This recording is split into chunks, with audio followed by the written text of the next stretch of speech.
Hi, Dr. Julie. Hi, Jane. Thank you so much for coming on to Everyday Endorphins. It is so wonderful to have you both here, tuning in from Toronto, from I think also New York City.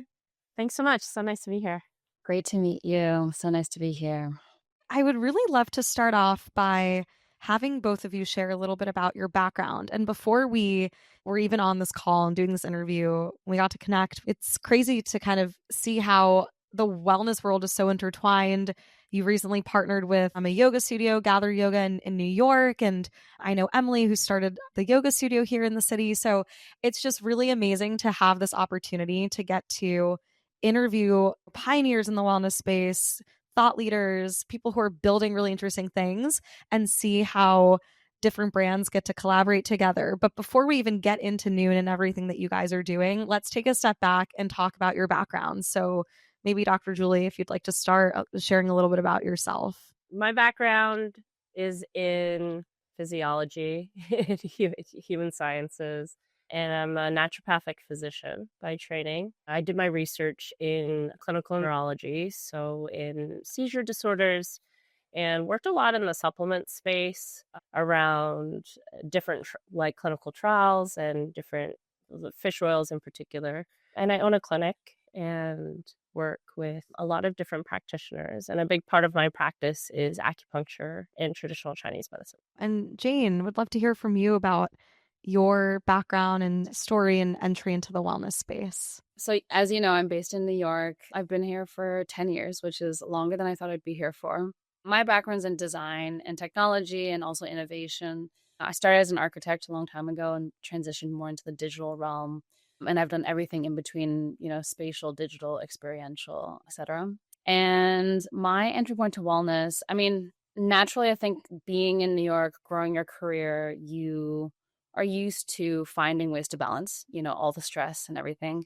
And Noon actually was started after burning out for the second time. I mean, despite all the fact that I go to yoga, I surf, all these things, it just really wasn't in a way like enough, and it wasn't holistic enough. And so Noon was actually started realizing that there was a significant gap in the market for solutions that actually tap the mental aspect of stress. So again, while there's so many options out there to create and help with the physical aspect of stress, there wasn't really anything there that really helped you with the cognitive states. So that's how my entry point came to be, and realizing that there was this really nice white space to explore. So you mentioned burnout twice. Can you talk a little bit more about that experience? Like, how would you characterize burnout in your life? Was there a particular aha moment that you realized, wait, there aren't any really solutions out there to addressing that mental side of stress management and like looking at stress from a cognitive perspective? Well, burnout looks like different things for different people. I think there is no sort of single definition. I do think that my realization that I was burned out was when everything felt sensitive and everything felt stressful. Even the smallest thing felt like a big thing, even like buying groceries or washing the dishes. And that aspect of my well being, I think, again, we're adaptive. We're super used to experiencing stress, but more and more we're just adapting to higher and higher levels of stress where it just becomes very normal. And I think everyone's biochemistry is different and tolerance is different. So some people can tolerate a very, very high level of stress and still be very functional.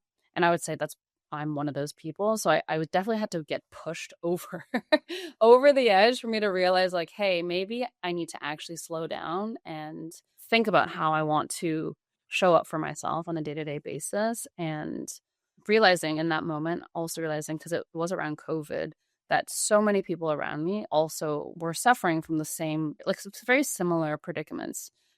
We were sedating ourselves with alcohol or going to more extremes with working out a lot. But again, it's really swinging you always from extreme to extreme. And yeah, I just realized like then there was just nothing there outside of going back to my more traditional roots of more holistic practices for well-being. That's such a good point. Burnout can look different for different people. And I do think that common denominator that you described is even the smallest things start to feel stressful. Like when we are in that heightened fight or flight response over things that don't really need to get us so worked up. And I think if that's even kind of characteristic of not even experiencing burnout, but just being in a very high stress environment. Before we started recording this interview, I would say I had a pretty not super stressful day, but for whatever reason, I'm like right now dealing with trying to think about moving apartments in a few months and all the logistics that go with that. And I kind of blew up on the phone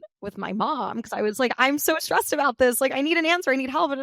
And I wouldn't say I'm feeling burnt out right now, but I do think that there's a lot to be said around feeling like a sense of agitation and anxiety over things that like really don't matter at the end of the day, and needing to kind of remind yourself that the small things don't really, you don't need to put all of your attention towards that in a negative way. Like, there's no need to get so worked up over the little things in life. And perhaps that's a tangent, but it kind of reminded me of what you were sharing around your experience with burnout, feeling this sense of overwhelming stress, even in like the smallest mundane things in life. Dr. Julie, do you have any, I don't know, experience in your own life where you've had that burnout or you've witnessed feeling that kind of stress firsthand over really like the little things? Yeah, for sure. I mean, I think it usually accumulates through people who are amazing, trying to survive and obviously surviving and thriving in like great big cities with huge like social pressures in addition to academic pressures, plus financial pressures. And I like to talk about it with my patients around like a hyper activation of that sympathetic or fight or flight nervous system, being that it's a positive thing. So in the short term, it's great that we have this nervous system. You know, it gets us out of trouble. There's a tiger in the room. Technically, we could, I guess, stay and fight it, or like others would probably run away. But what happens is physiologically separate from our mind. So we cannot access this autonomic nervous system. Autonomic is synonymous with automatic. We can't access it so easily. And so I always say, like, I really try not to vilify the body when the body is doing the anxiety thing, when it's creating the physical symptoms. And I say, don't vilify. Your body's doing what we trained it to do. You know, if you pull an all-nighter, you're going to get better grades. You're going to get more money. And so if you do that for 30 years, 40 years, well, are we surprised when we get like a bill in the mail or, a scary email or something like that? The body is not responding to just that incident. It's responding to all the history that has become embodied in the nerves, in the nervous system. So it's really important, I think, just to honor like everyone's doing great as a part of that recovery. And that's a big thing with burnout recovery is like around, well, what are the pieces? How do we get from a state of I can't do anything, that level of burnout, to okay, how can I like go through active recovery? Yeah, that's such a good point. Because even like creating a really small, actionable goal, I feel like boosts that sense of self efficacy where you're like, okay, I was able to do that. So now I can do this next step rather than feeling like you're jumping from like square zero to 1,000. You just take the tiny little steps. And I think maybe that's an interesting framework to think about when we think about this concept of like active recovery from burnout. And would love to also hear a little bit about, in your background, Dr. Julie, the differences between more like naturopathic medicine versus the Western perspective. I mean, I'm not really sure. Would love to hear your thoughts on this. It feels like as we're in this like era of holistic wellness and looking at wellness from multiple perspective points, people are kind of trying to close the gap between pure Western thought and more Eastern thought. So first, is that true? And secondly, can you talk maybe a little bit about the differences in like traditional Western medicine and then more so your background in like traditional Chinese medicine and being a naturopathic doctor? Yeah, I mean, the approach is kind of, I like to see it as like a different language because the body's the body. So the reactions are what they are. If you're getting palpitations, that's called palpitations in Western medicine. And from an Eastern perspective, it might be called like a heart chi deficiency. There's a language element to it. But the unique thing about most traditional medicines, and I can really only speak to traditional Chinese medicine, is that we look for balance. We look for restoring balance as our action, the actions we can take, and we look at it holistically. So as an example, every organ system actually has an emotion associated with it. So even the emotional symptoms become cues and clues to that point us towards which organ system might be undergoing pathology or need more attention. And in Chinese medicine, the most common way of looking at the body is through a balance of like yin and yang. That's probably the most well-known image graphic concept, that symbol. And I mean, to bring it back to burnout as an example, because that's kind of where this conversation started was, there's like a little bit of the other color in the yin yang symbol. Like on one side, there's a little circle on the other side. The dark side of that symbol is yin. The light side is yang.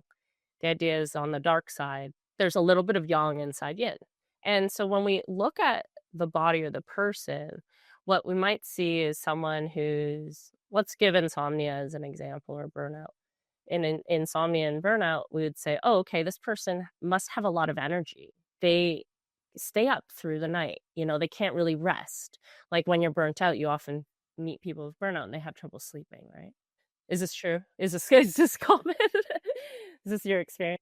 So what's interesting around that is that we don't call that excessive energy or excess yang. That's actually yin deficiency.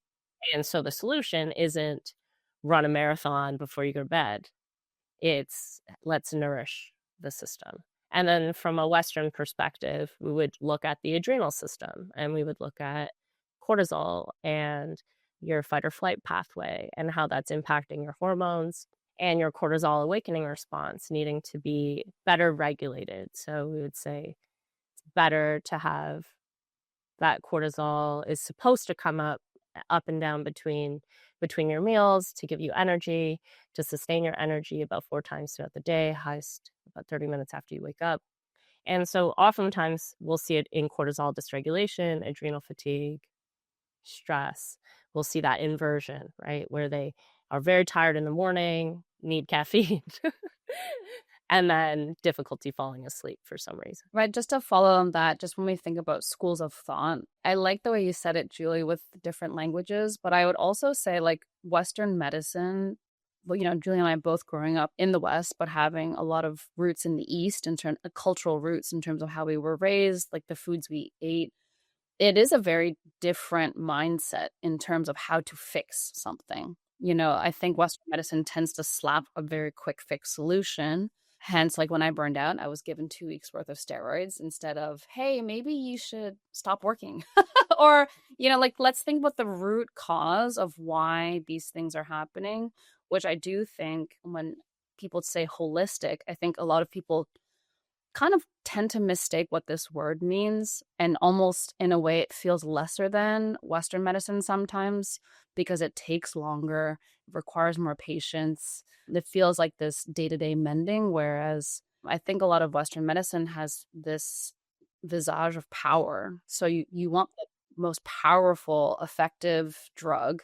And, doctors, a lot of them tend to overprescribe in general. So what we're also up against from our products is competing with the effects and the feel of some of these other things that people are used to receiving for their ailments. So for me, again, no knock to Western science, because of course there's a lot of great things there, but we're trying to change how people understand supplements and also understand how to take care of themselves. So Western medicine does tend to swing you from extreme to extreme. Highs are highs and lows are lows.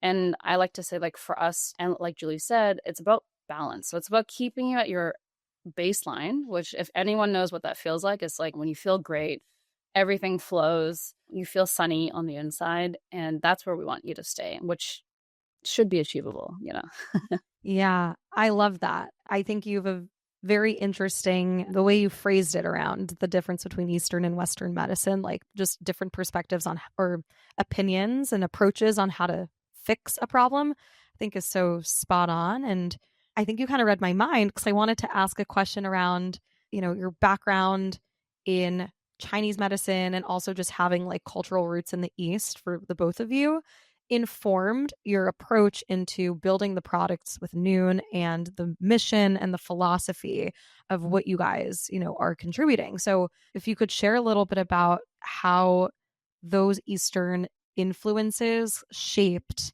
really the approach to re-envisioning the supplement space? Yeah, as we were going down, I mean, personally, the research around finding more natural and plant-based ways to heal very obviously led back to TCM. And for us, traditional Chinese medicine is a very specific practice. So I would not say like either of us are specific TCM practitioners, but the culture of TCM in terms of having food as medicine is very much ingrained in Chinese culture. You eat seasonally. You have hot and cold foods, things that are good for inflammation, things that are better in summer versus winter. And you learn a lot about different herbs and mushrooms and plants that do different things that are good for different ailments, again, or different periods of your life, maybe for your actual period, or like when you're feeling, again, insomnia, or when you have too much energy, all of these things. And so you learn this connection to plants at a young age. But I think what's interesting, again, growing up in the West, is that I personally, for myself, and I can't speak for Julie, like I kind of took some of these things for granted because you grow up with it. You grow up with your grandparents making it, your mom, and then you go off into the world. And I like didn't make these things for myself. I didn't make soups for myself, not like that. And realizing that again, I was given steroids versus something natural, I really wanted to figure out how to do it better, where I wasn't draining my whole system. And that really led me back to, yeah, looking at traditional Chinese medicine, herbs, and realizing that they're quite powerful. And of course, functional mushrooms, which is like a foundation to TCM altogether. Yeah. Tell us more about the different products with Noon too, and really the objective, the goal, what you want the end consumer to feel after consuming these products. And kind of, I know there's, I think, 3 different main categories. So you could just share a little bit more about the product development process. And as you both came together and were really concepting through, like, what do we want Noon to be? What was that thought process like for the two of you? I think from a high level, even just what drew me to work with Jane has been really around noticing that people need a little bit of joy in their lives. They need endorphins. A little bit more delightful, something to look forward to, and that can really be a big part of healing and health and wellness. And it's an incredible and incredibly important part, because you can't make these massive changes in your life if there's no reward. Does that make sense? So we need to have and work with, it's not just psychology, it's really like the endorphin pathways. And so you know all about this.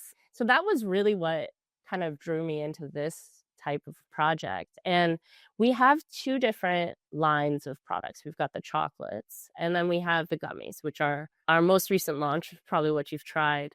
Within the gummies, I'll just speak to the gummies. Just within the gummies, we have 3 SKUs, 3 products. One is Focus, one is called Chill, and one is called Sleep. That's what we all need, is to feel more focused, to get better sleep, and to chill out. I definitely know I need to chill out. So These are foundations. Yeah, exactly. Exactly. I mean, Jane and I worked a lot with our neuroscientists as well, and put these formulas together in such a way that was trying to hit. Have you heard of nootropics? yeah, I've done a few interviews on nootropics, like with the founder of Thesis and a few other brands as well. So familiar with them. Great. Yeah. So a nootropic is anything that can improve like the human mind, cognition. And there's different ways of combining both natural and synthetic substances, but in our case, all natural substances, in order to create improved, basically, cognition, right? So improved nootropic function. And that's really one of the major themes of our products, is to try to, okay, how can we create formulas that hit on multiple levels in the short and the long term, and also have a lot of research with human trials behind them, as opposed to just selecting things that some people anecdotally might feel is good, or maybe traditionally only. This herb, for example, was only used traditionally. Then those are the kinds of things we tried to say, how can we make the most optimal product? And so there's no question. Those were some of the criteria. And then we put together our formulas, focus having L-theanine green tea extract, and then combining them in focus in particular with our B vitamins and vitamin D3, both actually with great studies on improvements to cognition. And then I guess I need to mention the big thing, which is the functional mushrooms. So the big kind of hero of our products is working with functional mushrooms. And these are lion's mane, cordyceps, reishi, maitake, shiitake. Jane, feel free to jump in. Poria, bromella. There's so many. I take turkey tail. I know that's a functional mushroom too. Like You name it, we probably have it. We really stuffed as much as we possibly could into each formula. It was really maxed out. But the idea with the mushrooms is, yes, you get this amazing benefit from everything we're learning from the mushrooms, but you get an even increase, like an even greater benefit if you combine them with other nootropics in this fashion. We did that for our 3 products. We have Focus, Chill. In Chill, we have a lot of herbs that are really like commonly used for stress. We call them adaptogens. They help the body adapt to stress. And so that's like ashwagandha, rhodiola. And then we combine them with our 7 mushroom blend, which has just all the heavy hitters like we had just mentioned in mushrooms, functional mushrooms. And then we added in there L-theanine and GABA. And this kind of combination in particular, we set up in such a way that it doesn't create sedation. So you don't get really sleepy from taking the Chill. You just take the edge off. In terms of how you feel from taking it, I don't know if Jane wants to jump in here about the feelings. The way we like to describe it, because again, just to go backtrack in terms of how we even thought about these products, part of it was what's on the market that isn't working so well. So like trying to solve real problems in terms of filling gaps for the actual product efficacy, and then how can we simplify people's routines as well. So knowing that functional mushrooms and the adaptogens together, plus, all the vitamins and amino acids that Julie's mentioning, knowing that like our team actually could figure out a pretty solid formula that combined all of these things together meant that we could also help simplify people's routines and create these sort of one gummy to rule them all kind of a thing. So for focus, like Julie mentioned, it does focus, but it also energizes. So you think about what caffeine gives to people, and again, why people enjoy it. It gives them a really great boost. So we wanted to put those aspects of feel together. And then for chill, and this is something actually that I think a lot of other people struggle with. If you cannot smoke weed and you cannot, take an edible in the middle of the day or the beginning of the day, how can you actually find chill in a different way that it allows you to be productive? And I think, again, there's all these people who need to function still during the day. So chill was specifically designed to help you calm your nervous system. And sometimes, when you're anxious or stressed, your nerves feel like they're firing. The way I like to describe it is that these just put them in a bow. You recenter and you feel calm without feeling tired, which is, if you've never felt that, it feels pretty amazing. Yeah. I feel like that's like an endorphin high. When you feel calm, but you're not sleepy, you're just content. My plan after this interview is to take a chill gummy and go to yoga. Like that is what I want to do tonight. So I'm excited for that. Even just as you're sharing the feelings that you get out of taking these different gummies, like I'm getting excited to take the chill one. But now we should talk about our last one, sleep, which has been our bestseller, actually. This one, Julie and Christine have added in 3 mushrooms, reishi, tremella, and poricocos, which, if you've never had them, are actually really great for skin rejuvenation and inflammation and immunity. So total well-being.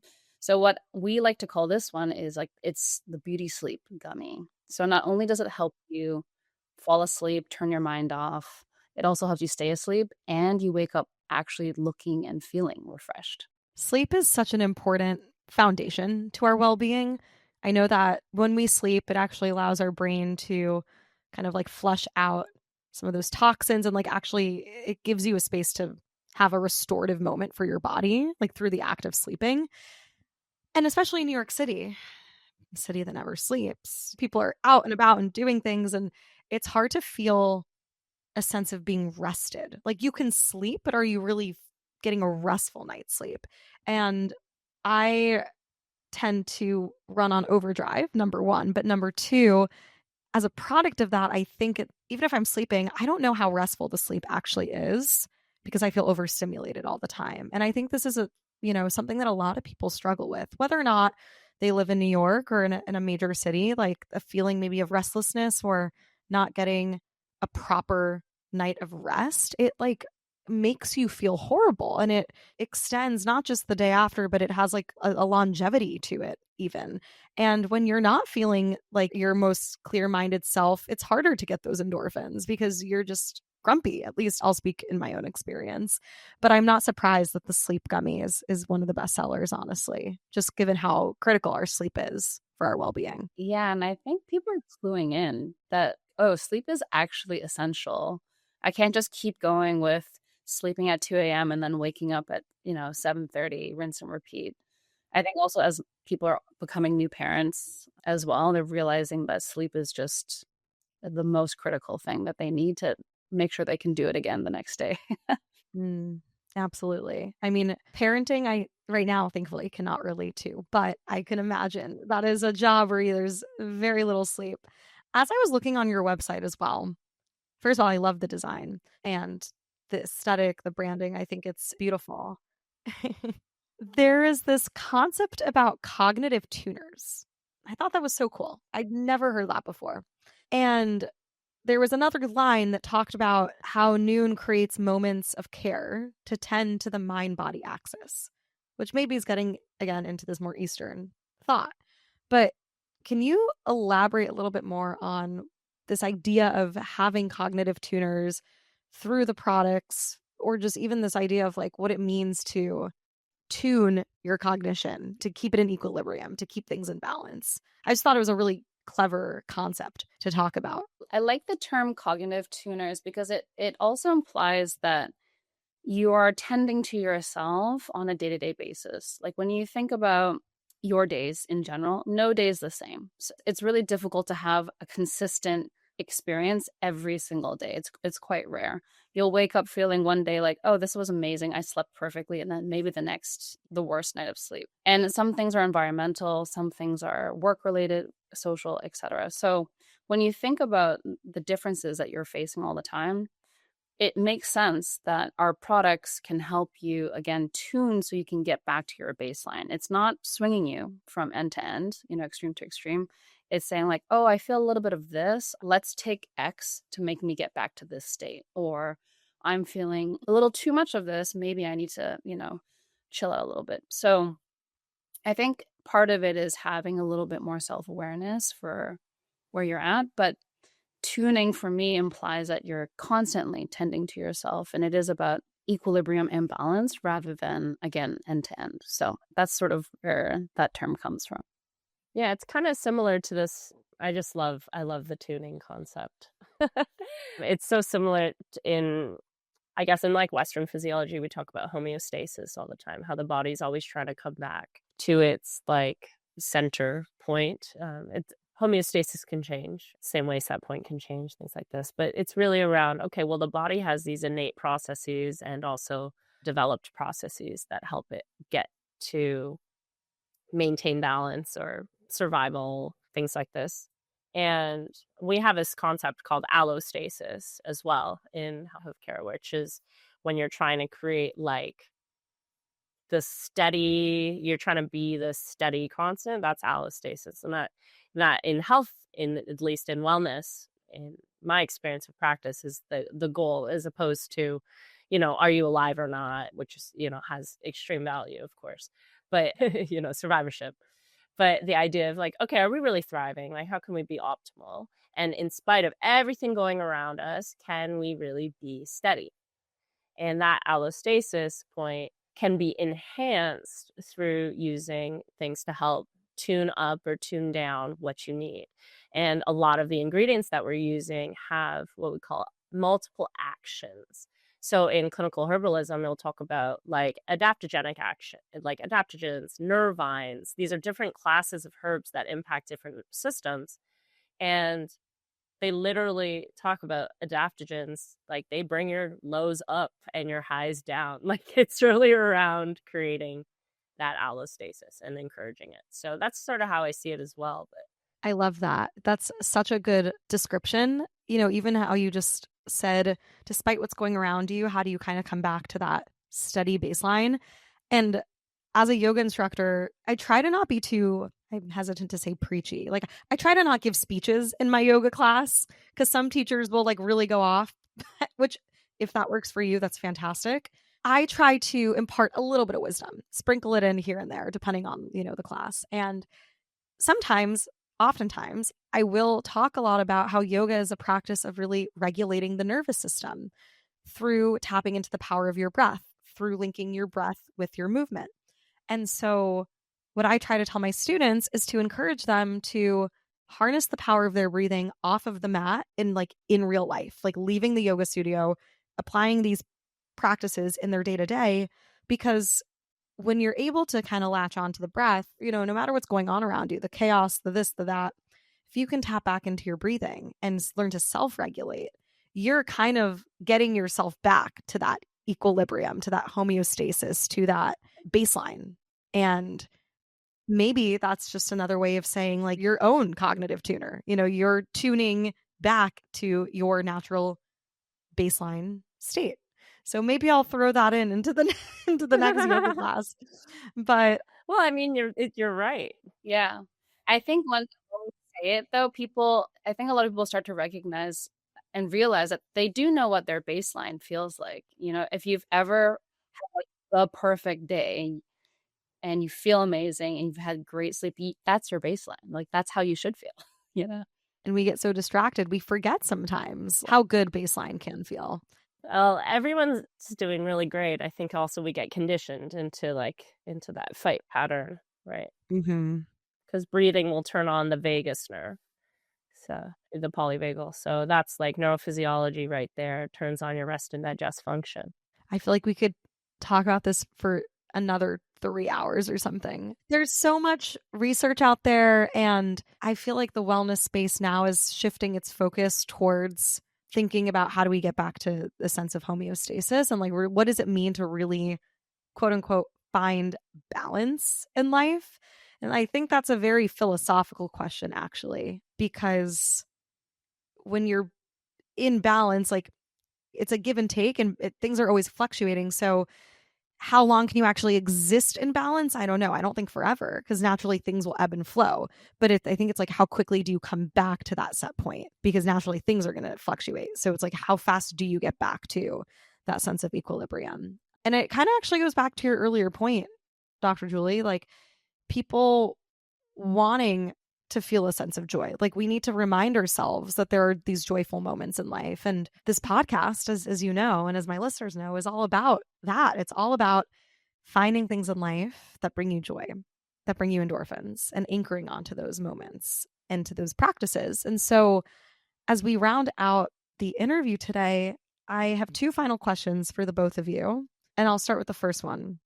The first question is, how do you define happiness? I was really thinking about this. I feel like, and there's a difference for me, between happiness and feeling content. For me, happiness almost has like a spiritual aspect connected to it, where content feels a little bit more practical. And maybe that's just me, maybe. Like I'm content with a lot of things in my life. I feel good. I feel balanced. But happiness almost, for me, exudes this extra sense of feeling elated. Everything is sunny, everything is golden, water just flows. And not that negativity doesn't exist, but the sense that like everything is possible. And that's happiness for me. I love that. I really like that. I have like a different relationship with the word happiness, because I think, I studied a bit of Buddhist philosophy, and like for, happiness with the capital H is really that ultimate happiness, ultimate state. And I like to see happiness as a state as opposed to like an emotion or feeling or something that can be like given or received. I like to see it as this state. And you can be crying and very happy.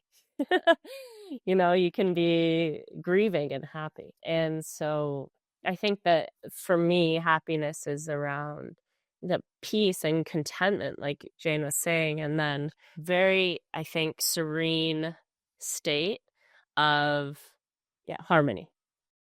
Harmony. That's a good word. It's interesting because Jane, you were kind of describing them to be separate, happiness versus being content. But then, Julie, you're looking at it from a more maybe philosophical perspective and seeing happiness as this like elated state, like achieving nirvana or something. And Yeah, it's nirvana. yeah, but this feeling of being content is part of that equation. Like to feel at peace is to live life without resistance, like to be in flow with life. I also feel like they're connected, but I do think content and happiness have separate definitions in a way. Like they are tethered to each other. But for me, happiness sits, if I could give it a hierarchy, like on top of contentment, if that makes sense. Yeah, that's how I see it. So like in contentment is like a part. I love it. Out of all the people that I've asked this question, this I think has been the most like deeply thoughtful response. And I love it because now I'm thinking really about, well, how do we differentiate joy from feeling happy, from being in a state of happiness, from being content versus even your point, Julie, on you can grieve but still be happy. Our emotions are so interconnected. And something I really try to emphasize with the show is like debunking this myth around toxic positivity, because really everyday endorphins doesn't mean that you're going to be happy every day and you should be looking for happiness every single day to be happy all the time 100%. That's not what it's about. It's about how do you choose happiness despite being in the face of adversity and working through sadness and grief and frustration and XYZ? How do you still maintain a sense of contentment and joy and inner peace when the world's going to piss you off, when you have a million obligations, and the list goes on? So I really liked that point on how emotions can coexist. Opposite emotions can coexist. And I'm sure there's a lot of us out there that are happy, angry all the time, right? Yeah. That was me like 40 minutes ago when I was like, how am I going to figure out all of these things that I have to do? That's also that's also why I think we need to focus on our endorphins. And so my last question to the two of you is, what is something that brings you a bit of endorphins every day? It's really simple. It's just literally going for a walk or like sitting in the sun. That's super simple, but it works for me every single time. The foundation, back to the basics. And actually having my cup of coffee in the morning. I feel like of course, it does something to me physiologically, but it's a ritual that I look forward to. It gives me that sensation of happiness, because it's something I really enjoy doing. Feeling grounded. Yeah. And it's also a thing that I share with my partner. So it's just a nice thing to look forward to. I love that. I also love my coffee morning routine. Dr. Julie, what brings you endorphins? Well, endorphins, I mean, I love endorphins because they're like I see all hormones, secreted within the nervous system as endorphins, right? So, and what's great about them is that they reduce pain. And like, that's such a huge part of endorphin activity. So I really like sleep. And I've said this like so many times because I love sleep. I'm very good at sleeping. And this is like my goal in life is to be a champion sleeper.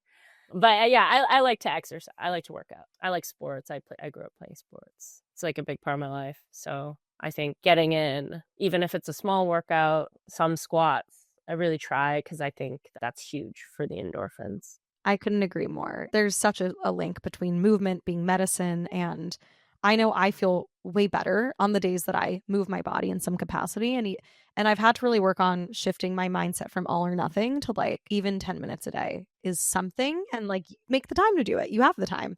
So I think that's super important. Well, it's been really such a pleasure getting to have both of you on the show, and really happy that we're in each other's orbits. And I'm excited to take this chill gummy very soon and sweat it out on the yoga mat. Take two. Be very zen tonight. Where can my listeners connect with the both of you and try out some of your product on their own? You can follow us on Instagram.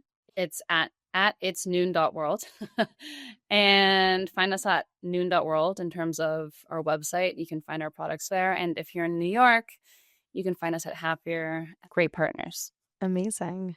I love Happier Grocery. So that's awesome. So great. Yeah, thanks for having me. Yeah. Thank you so much.